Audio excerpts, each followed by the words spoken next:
Oh, I'm wasting it. Define for me, introduce yourself, and define for me the ABCs of Internet Marketing, new media. Can I put makeup on while I drive Nope. and Nope. podcast? So new media? You want new media? Yep. I can't do media now. Why? Just can't. Because it's new. It's different. You really want to know? Now you're wasting my tape. So ask me the question and then I'll tell you. No, it's not a question. You're You're defining gonna new make this? media in this video. So new media is you, the media. And the simple, quick down and dirty of it is that you are now in control of what gets out there. So I could literally be on the road and there's an accident or there's something going on the North Shore. I get my phone, I tweet it out.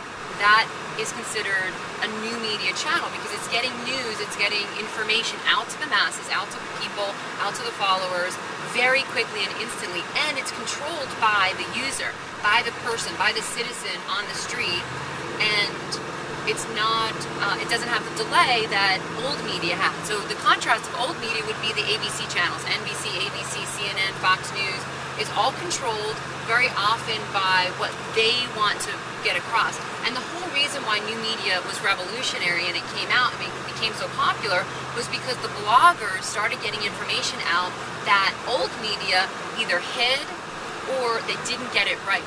And the whole Dan Rather incident, I don't know, X amount of years, I don't want to date the film here, but when Dan Rather was talking from the news about doctored documents, they were doctored, they were photoshopped, and anybody that knows anything about Photoshop or pictures, and you can change anything to say whatever you want, and he was broadcasting that, and it was completely inaccurate. So the bloggers went to their blogs, went to their fans, and you're literally talking about 10, 20, 30 million at a time in a second, because the second they would blog, hit the publish button, it was out there on the net. And what happened is it became so viral so quickly that one blogger shared that story, then they blogged about it, and it just got all over so quickly that he had to resign. And that's because a blogger, it was the blogger takedown.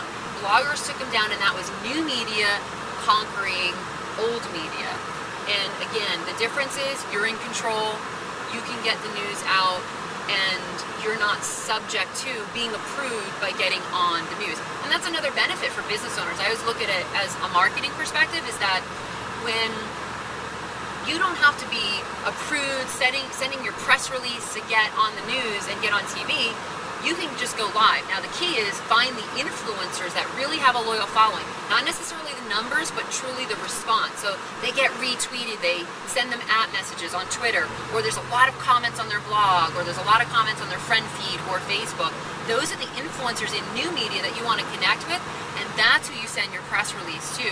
But the press release in new media, very different than old school press releases, and it's all about relationships. It's about contacting them personally, contacting them directly, developing that personal relationship, and saying, hey, you want to share XYZ story, and you get on and you get exposure. So that's the definition of new media. Thanks for joining me.